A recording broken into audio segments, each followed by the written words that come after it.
Valette accueillait 110 jeunes en départemental de lutte au Doris, voire légèrement élargi à quelques départements. Ces jeunes lutteurs nous ont proposé une belle compétition basée sur le respect.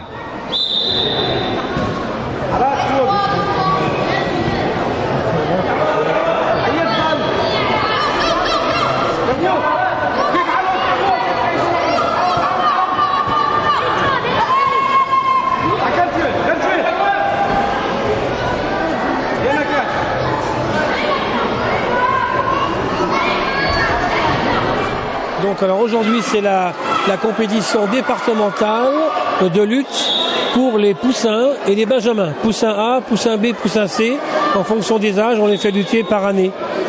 Et donc les benjamins sont un peu plus grands, ils ont 10 ans, 11 ans. Alors comment se déroule cette journée? Là ça se déroule très bien, on a 6 clubs de Loire-Atlantique et Pays de Loire aussi.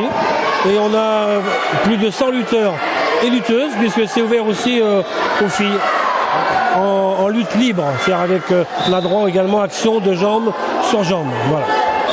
Les combats se déroulent par poule de 3 ou 4 en fonction des poids, donc l'appariement, et chaque lutteur va faire en fonction de sa poule 3 à 4 combats aujourd'hui. Voilà. Ensuite, au niveau des résultats, les poussins A et B sont petits, donc ce sont des jeux de lutte. C'est-à-dire qu'ils ont des règles simplifiées. Et quoi qu'il arrive, ils sont vainqueurs tous les deux. Et il y a surtout un arbitrage éducatif et pédagogique. C'est-à-dire que l'arbitre donne des conseils pour pas qu'il y ait trop de frustration pour ceux qui perdent. Tandis qu'en poussin C, il y a un vainqueur. Voilà.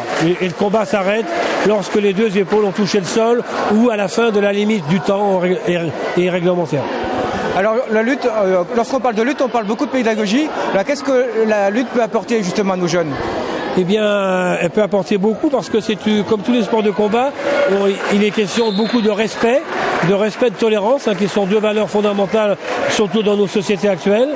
Et là, aujourd'hui, on voit des gens d'origine étrangère, notamment les Tchétchènes, les Russes, qui sont là nombreux aujourd'hui. Bien sûr, des gens d'origine française, mais aussi d'autres pays. Voilà. Et le gros avantage, c'est évidemment le respect, puisque c'est quand même un sport qui est difficile et les éducateurs apprennent autant à gagner qu'à accepter la défaite. Voilà, c'est ce qui est. On remarque également que bien qu'en étant jeune, la technique est quand même vraiment présente. Oui, la technique est présente.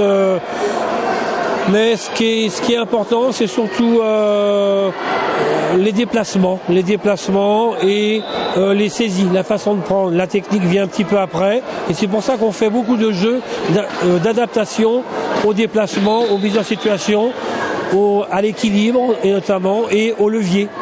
On étudie avant la mécanique avant d'apprendre vraiment une technique très très importante. C'est important de connaître son corps et avant d'imprimer quelque chose de robotisé. Autrement, on va parler un petit peu de Valette. Depuis le début de la saison, comment se comporte Valette? Valette est toujours... je ne vais pas parler pour mon église, mais bon, on est souvent dans la région, on est un peu le club phare, avec tous nos licenciés et tous nos résultats. Donc ça se passe très bien. On a régulièrement des champions. Tends tes jambes, Anatole. Prends sa cheville. Prends-la sa cheville. Garde sa cheville.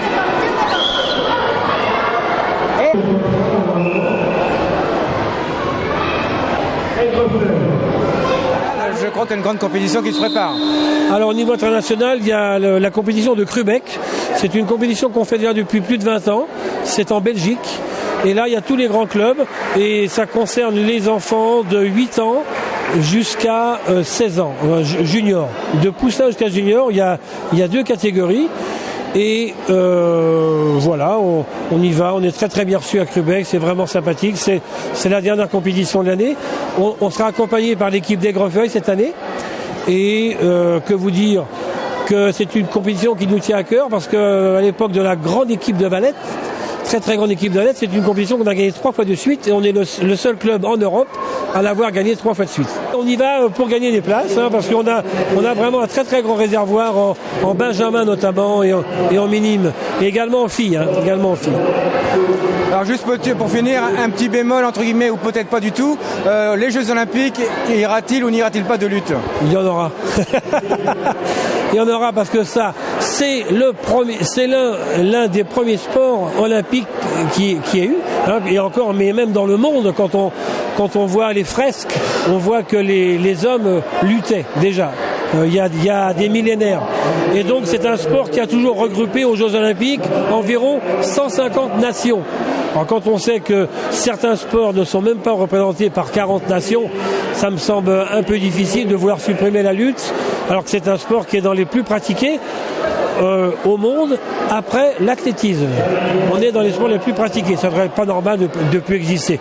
Mais comme les Américains, les Russes, les Japonais et les Turcs qui vont recevoir les Jeux aussi, enfin qui postulent, ont de très très grosses équipes, je suis assez optimiste sur la lutte. Bon, pour les Jeux qui vont venir, il y aura, mais je pense qu'en ce moment, ils auront une réunion au plus haut niveau, mais je pense que ça sera positif.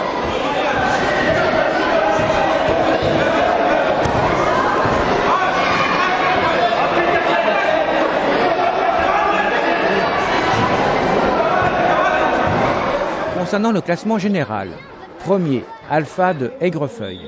Deuxième, Lutte Club Malivois. Troisième, AFP Le Mans. Quatrième, TG Valette Lutte. Cinquième, le Club Athlétique Nantais. Et sixième, le SCO d'Orvaux. Concernant le classement par catégorie, premier en poussin A et B, Le Mans. Premier poussin C, Le Mans. Premier Benjamin, Valette. Et premier féminine, Aigrefeuille.